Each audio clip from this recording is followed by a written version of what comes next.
UFC 315, Muhammad versus Della Maddalena. This is the full card predictions. I'm going to go through each fight, give you guys my picks, how I think the fight is going to play out, starting from the first fight of the night all the way up to the main event. Make sure you guys like, comment, and subscribe, and let's get into it with the first fight of the night. Starting card off, we got Jung Young Lee taking on Daniel Santos. I'm going to be picking Jung Young Lee. He's an underdog in this matchup, actually. I was kind of, surprised to see that, seeing that, Daniel Santos hasn't fought in 2 years now. But looking at, Jung Young Lee's coming off, that ridiculous knockout to Hyder Mill. He threw it was like a 40-punch combination. That was pretty impressive from Hyder Mill. And, Jung Young Lee got caught up in the hurricane. That's his nickname. But yeah, in this matchup, he has a 6-inch reach advantage. He's a, former Road to UFC winner. I'm not, particularly high on Road to UFC winners. But this guy, he's pretty clean overall. He's got good tight boxing combination. He rips to the body really well. Solid takedown defense. His base is a little wide, which will, open opportunities up for Daniel Santos to land the leg kicks. But I think I like how Jung Young Lee, enjoys to embrace the grind. And he also has, some smothering top control. I can see him reversing, Daniel Santos' takedown attempts. He's not the greatest wrestler either, so not really too concerned with the wrestling threat from Daniel Santos. And then, looking at the Santos side, he is coming off that 2-year layoff, like I mentioned. And, his wins aren't really aging well. He's got one impressive victory over John Castaneda. He finished him to the body. That was nasty. But his last victory, Johnny Munoz, it really wasn't, an impressive win at all. Johnny Munoz was pulling guard for majority of the fight, trying to grapple. And he actually had some success landing some combinations too. So.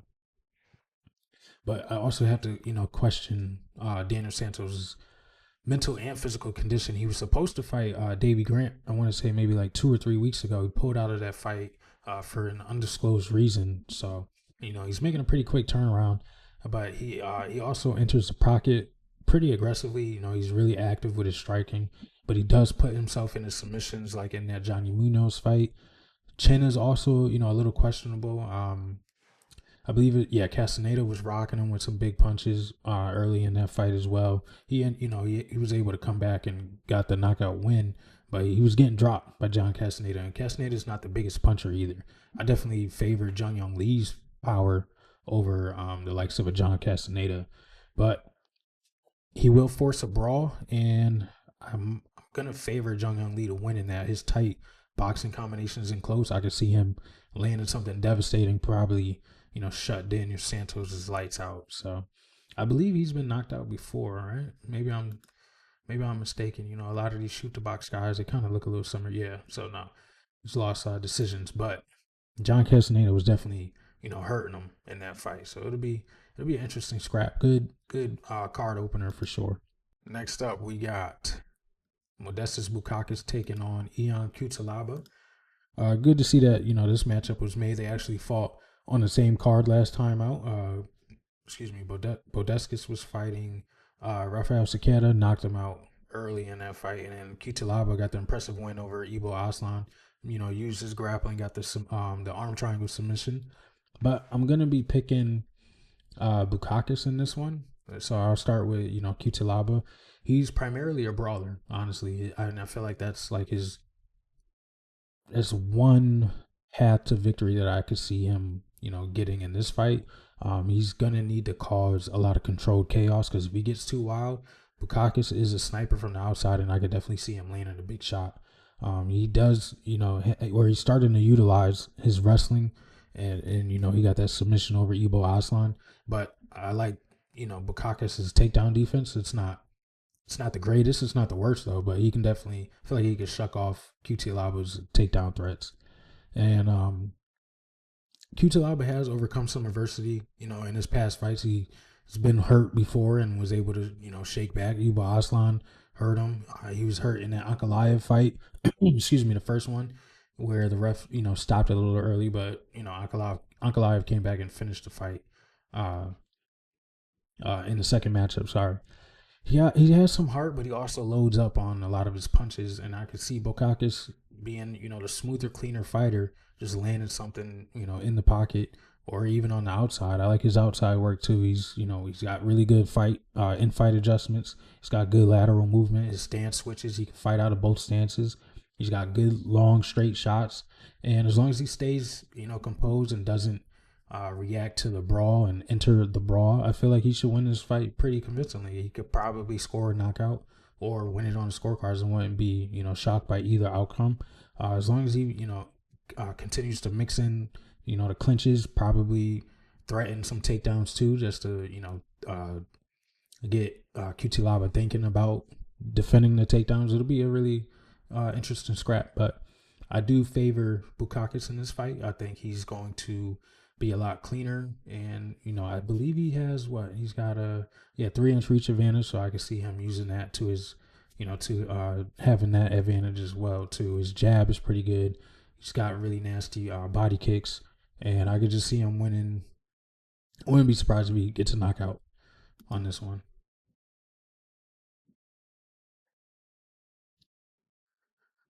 Next up, we got Navajo Sterling taking on Ivan ERSLAN. Picking Navajo Sterling. He is a big favorite, and a lot of people have been giving him flack because of this win over Tuco Turcos. He was supposed to knock him out. He didn't. He got the decision. He was picking his shots a lot, but don't get it twisted. Navajo Sterling still has power. If you look at his Contender Series knockout, the guy Philip Latu walked into a beautiful shot, and it was precise, accurate, and Navajo's definitely got some power. In this fight with Ivan ERSLAN, Sterling's definitely got the speed and the power edge. When you look at ERSLAN, he's got pretty decent outside leg kicks. He's a much slower paced fighter. He does let the fight come to him rather than forcing a lot of the action. He will, swing big overhands and leave his chin exposed, and at times he gives rounds away. He will look to try to wrestle Navajo and tire him out. I could see him, definitely trying to shoot for takedowns, or at least put him on the cage for some clinch action and see if he could, get the striker to, lessen that gas tank. But I think Navajo is going to probably knock out Ivan ERSLAN inside of 2 rounds. I think ERSLAN is gonna, throw something really big. He'll probably be down on the scorecards. So maybe like 2.5 rounds, late 3rd round finish. I could probably see. I can see Ivan throwing something, wild, and Navajo being there with the counter. Probably looks similar to the Dana White Contender Series finish too. But yeah, I'm picking Navajo Sterling pretty easily to win in this one too. And look at this. He's got a 7-inch reach advantage in this fight. I do take the reach advantage into strong consideration when picking these fights, but there's some fighters that I feel as though can overcome them, but Ivan ERSLAN is not one of them. So yeah, let's keep rolling. Jessica Andrade taking on Jasmine Jasudavicius. Jasmine's a big favorite. These odds on Tapology aren't completely accurate. We go to fight odds. Where is it? Yeah, -300. It's kind of close, but Jasudavicius is the pick. She's a much larger female for the division as well. She's got 6-inch reach advantage, 6 inches in height. She is going to, I think she's going to take Jessica Andrade down and beat her up pretty badly. I will say for Jasudavicius though, her head movement is kind of mid, but this is a bigger cage and she will be able to, utilize her movement a lot better. So it'll be a little tougher for Andrade to hunt that big shot down. There's going to be a lot of opportunities for her to cause the clinch and takedowns with Jessica Andrade blitzing her a lot. She's got really good top pressure and control, nasty ground and pound. She is the hometown hero, the Canadian. We're in Canada for this fight, so Canada's hometown favorite. Jesus. She's got decent power in her jab. She's got that big win over Myra Bueno Silva, who's also a former title challenger. Jessica Andrade is a former title holder. And I feel like Jasudavicius is also live for TKO Club and Sub TKO, but I definitely think she's live for a finish in this one. Andrade, she's got really good pressure, but she doesn't cut the ring off. She chases, so I could see her, chasing JASUDAVICIUS down, and then ended up getting her hips taken from under her and on the mat with some pretty big elbows to her face. She does have knockout power. She is primarily a brawler. She throws wide hooks. Nothing is clean and straight. Doesn't really utilize her kicks well. She's got a really good base. If you look at Jessica Andrade, she's got some really big legs for his weight class too. She used to fight at she used to fight at 135. I think she fought at 115 one time, and here she's back at 125. So she's gonna need to overcome that 6-inch reach advantage. I think that's gonna be a little tough for her fighting style. And I feel as though her chin is fading. She was in a really tough fight with Natalia Silva, who's on his card as well. She was getting picked apart, got stung up a few times in that fight as well. So it'll be interesting to see if JASUDAVICIUS could finish her. I think she definitely can. Probably I would pick ground and pound. I don't think she'll get it done on the feet, but I think ground and pound finish is definitely live in this one. Next up, we got Mike Proper Malott taking on Charles Chuck Buffalo Radtke. Mike Malott is a big favorite. He's around minus 240. He's a really big favorite, and I'm not so sure why. I'm picking Charles Radtke on this one. If you look at the odds, let me pull them up. Let me pull them up for you. Where are we? Where's the fight at? Radtke. The fight is favored to go under, right?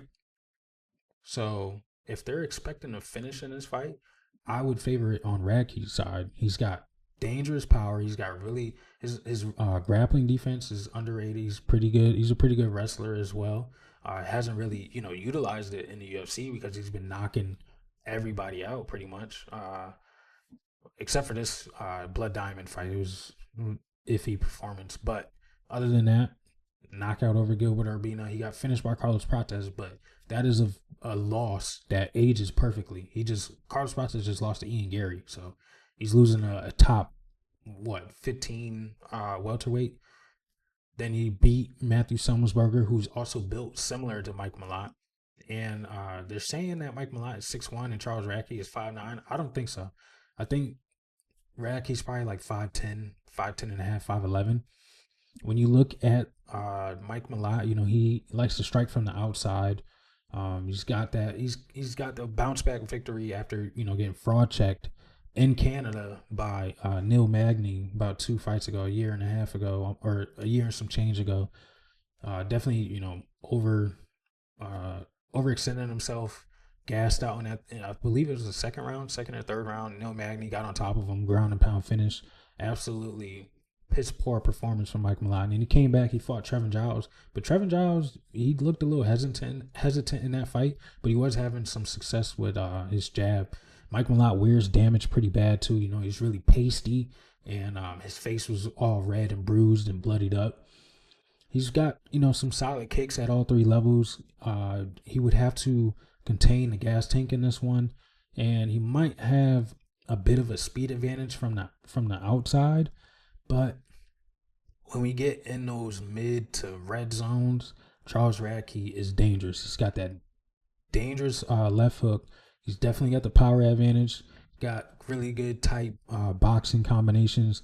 He's got good calculated forward pressure. He's always putting something out there for you to think about before entering the pocket. He's gonna have to take the fight to Mike Malott. Mike Malott's probably gonna want to stay on the outside, but I feel like Charles Radtke will be able to overcome the kicking of Mike Malott. He's a pretty quick kicker, but not the fastest.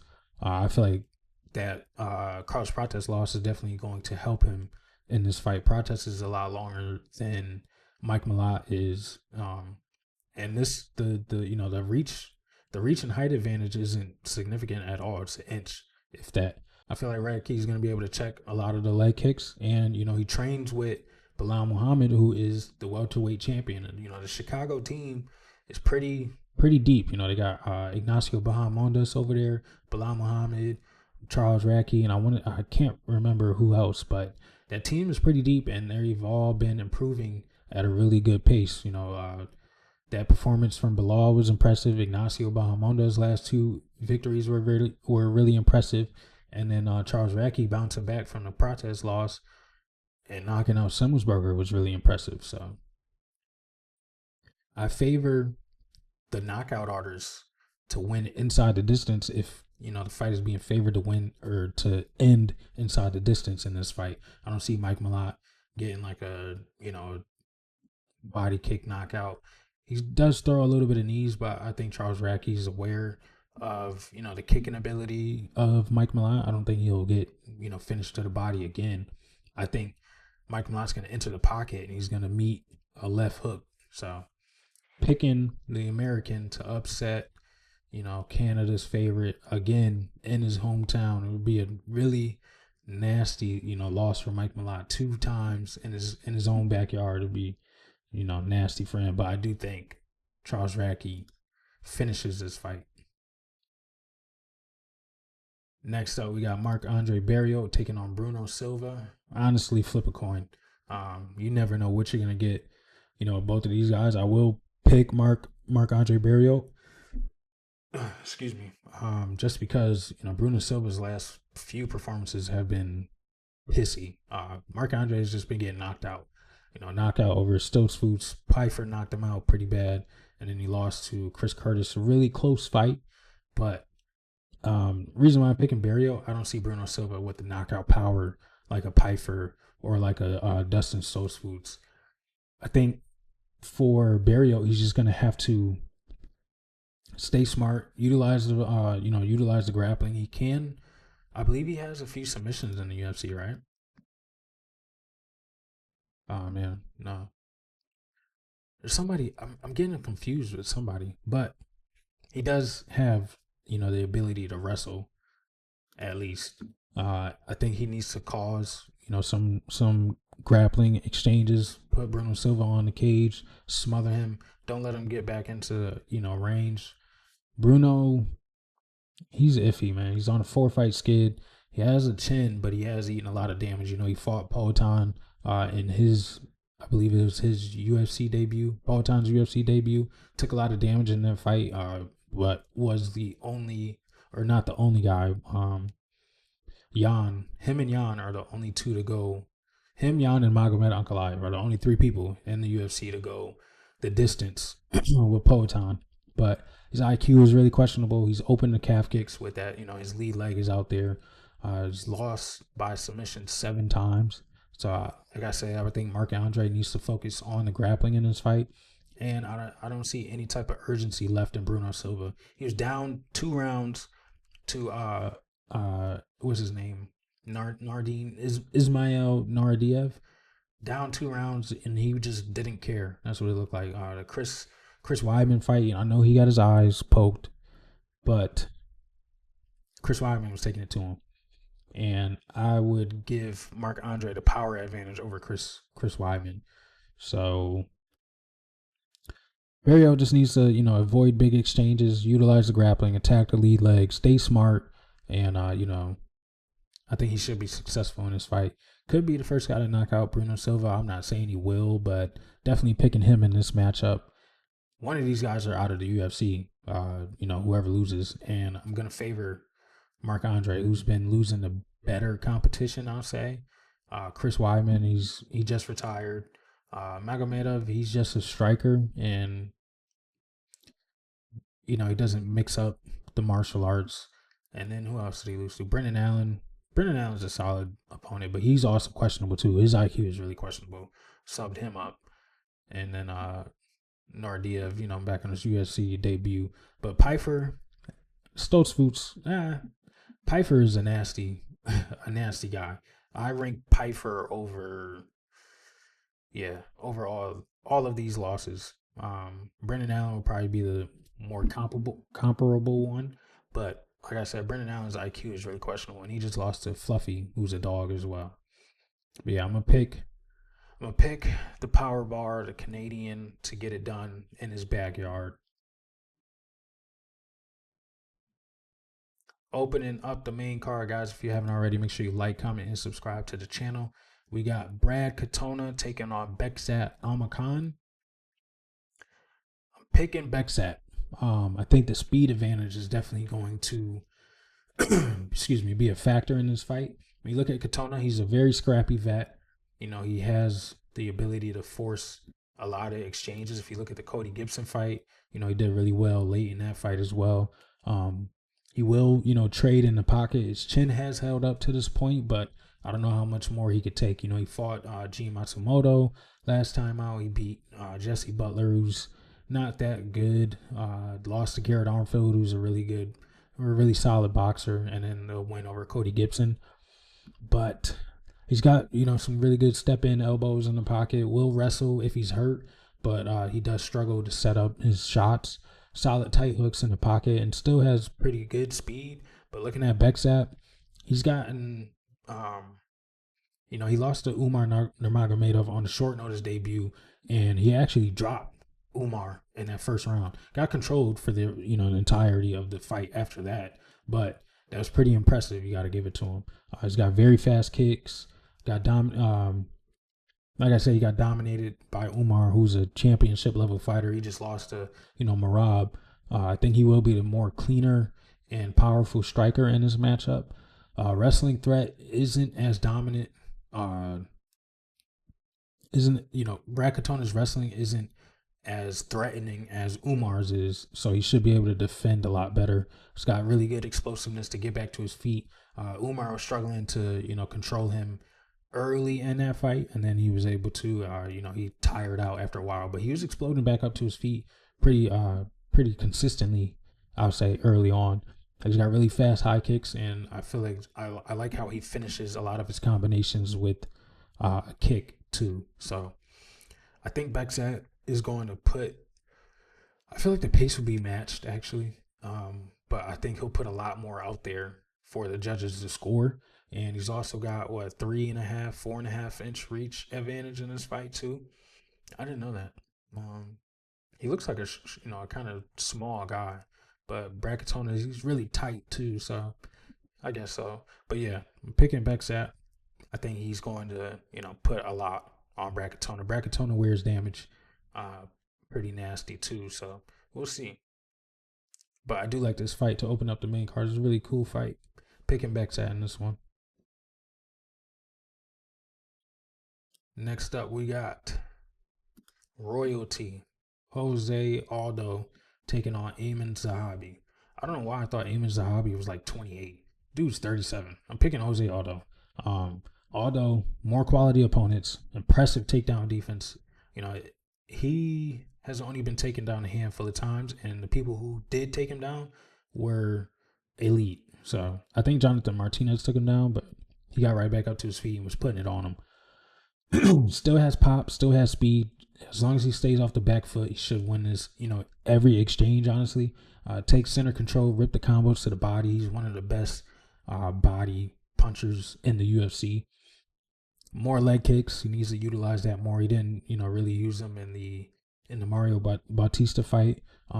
If he can show, he doesn't have to take Amin Zahabi down, but if he could just show that he can, I think that would be interesting too. Style on him. Definitely needs to style on him in this fight. He's a former champion, which I weigh a lot. And like I said, he has a speed advantage as well. Looking at Amin Zahabi, he's a okay striker. He looks to counter. Usually doesn't initiate a lot of exchanges. He was getting touched up by Pedro Munoz in his last fight. He has like a high tight guard, but the body is definitely open, and I feel as though Jose Aldo is going to take advantage of that. He does favor like this ducking right hand, or excuse me, he's an orthodox type of fighter, so it's like a cross, like he ducks down and throws like a cross. That's pretty easy to counter if you know what you're doing. And Jose Aldo has definitely been working on his boxing recently. You know, he has a few boxing fights under his belt now, and I feel like he'll be able to, you know, definitely counter that. He's not really precise on his shots, and he's got a solid jab and solid left high kick behind some of his punches, but I feel like Jose Aldo is just going to be, you know, aware of everything that Amin Zahabi's throwing, and I can see him landing probably a knockdown, but winning it on the scorecards. Jose Aldo is a pick for sure. Definitely favoring, Rio de Janeiro's royalty, Jose Aldo, in this fight.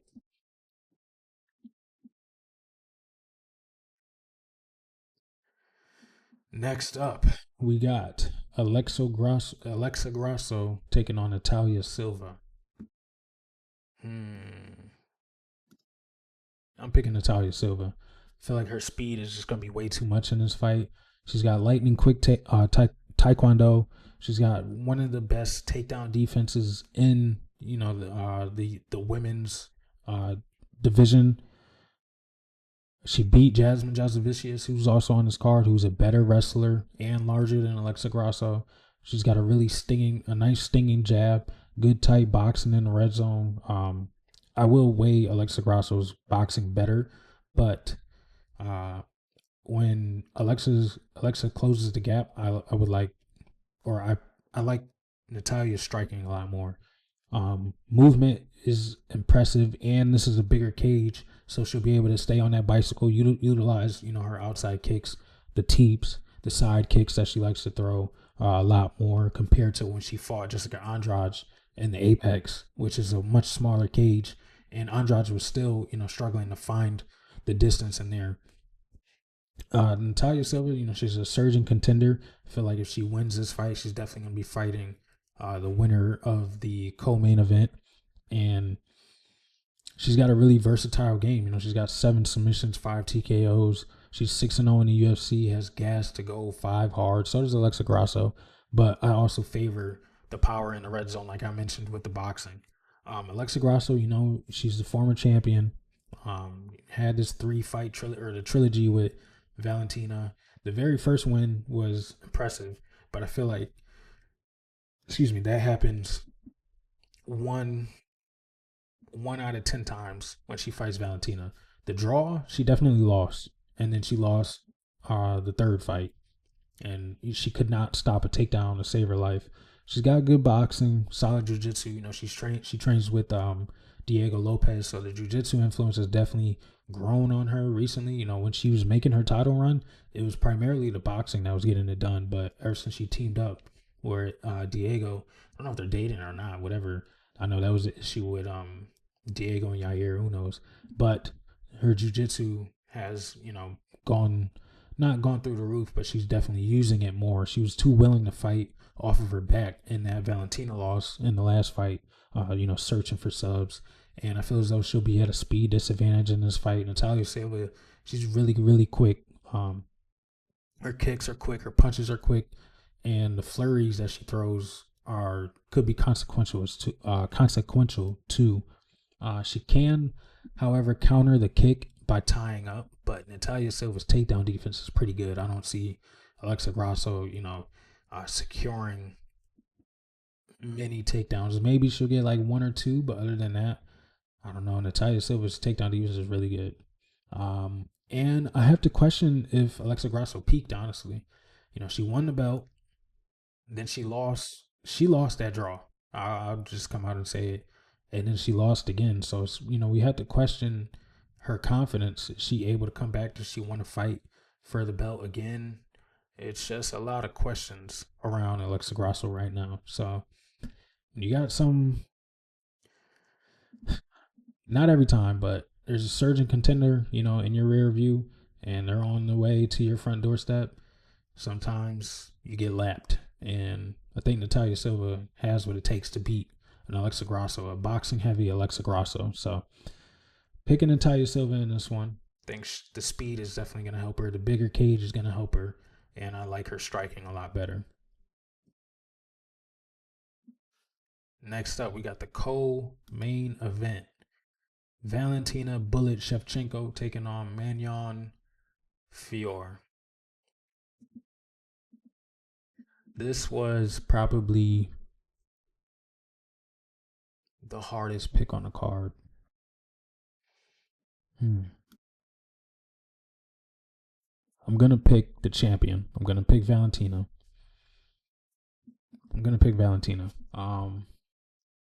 When I look at Fiorot, she's a really good striker. She's a karate black belt, so she utilizes that bladed stance a lot. She's got really good kicks from the outside, but I feel as though the speed is pretty equal. Magnon is, undefeated in the UFC, but when she retreats, her chin is up. Erin Blanchfield was able to land, a few shots on her when she was backing up. She was just, she had her hands down, chin up all the way. I feel like Valentina will be able to, expose that. Her takedown defense is pretty good. It's not the best. I want to say it's like 60 something percent, but she can create a lot of scrambles. But I feel as though she's gonna need to defend at least 2 to 3 takedowns every round, and I think she'll probably tire out around like round 3 defending all those takedowns. She's got really good timing with the left hook. Erin Blanchfield was blitzing her, and she was finding a lot of success with that.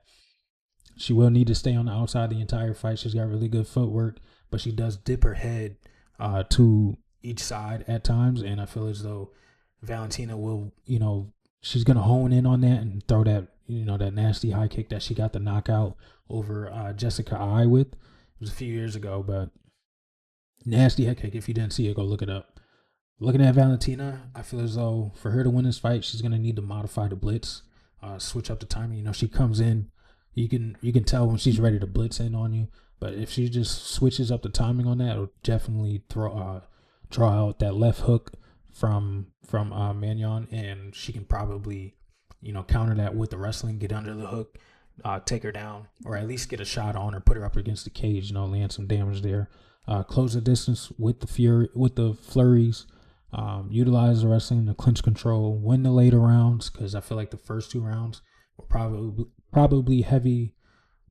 be heavy striking exchanges. But if she can win rounds 3 through 5 with the pace, with the wrestling threat, and attacking that lead leg with the leg kick, I feel as though she'll be able to win majority of those rounds. Threaten the high kick when she dips her head. You have to damn it just left my thought.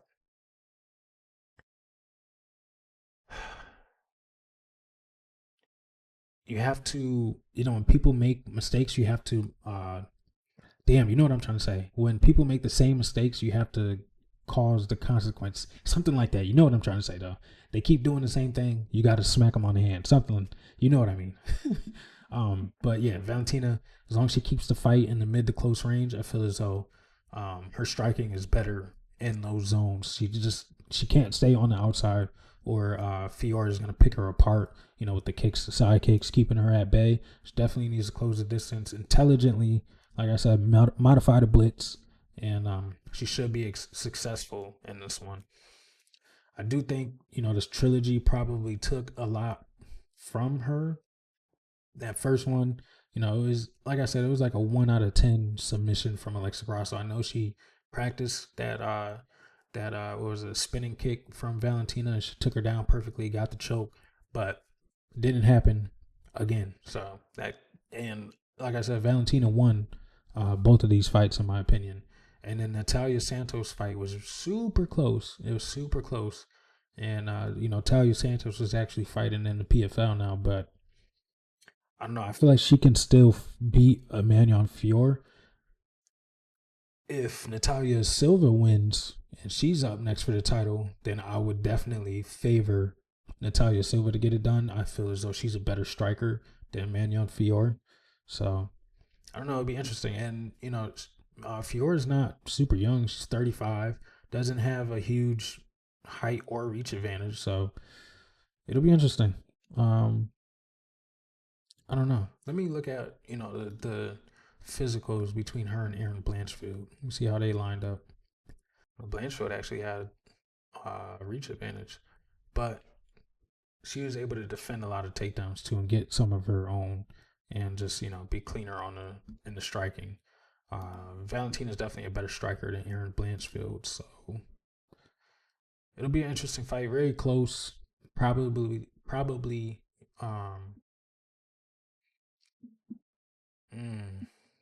It might be a split decision, honestly. This could be another really close fight. But yeah, really close fight in this one. I'm picking the champion, though. I think she has one more in her. And she probably, I don't think she's gonna retire, but I think she should start looking at it. Because the women's flyweight division is starting to not heat up necessarily, but there's some really good contenders in flyweight. Let's look at flyweight real quick. We got JASUDAVICIUS on the way up. Miranda Maverick, she's pretty good. We got Natalia Silva up there. Where is she? Yeah, number 5. Alexa Magnon, Karini Silva. She just got fraud checked though by Viviani. Viviani's still there. Viviani's old though, right? What is she? 30? Yeah, 38. But yeah, whatchamacallit? Natalia Silva just beat Viviani too, and she's pretty good at fraud checking a lot of chicks. I thought flyweight was a little better than this, but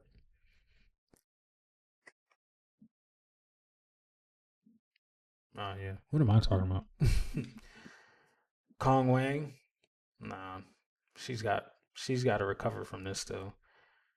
Did she knock out Bruno Brazil? No, all 3. Yeah, but yeah, Valentina Shevchenko to retain the belt. On to the main event. Belal, remember the name Muhammad, taking on Della Maddalena.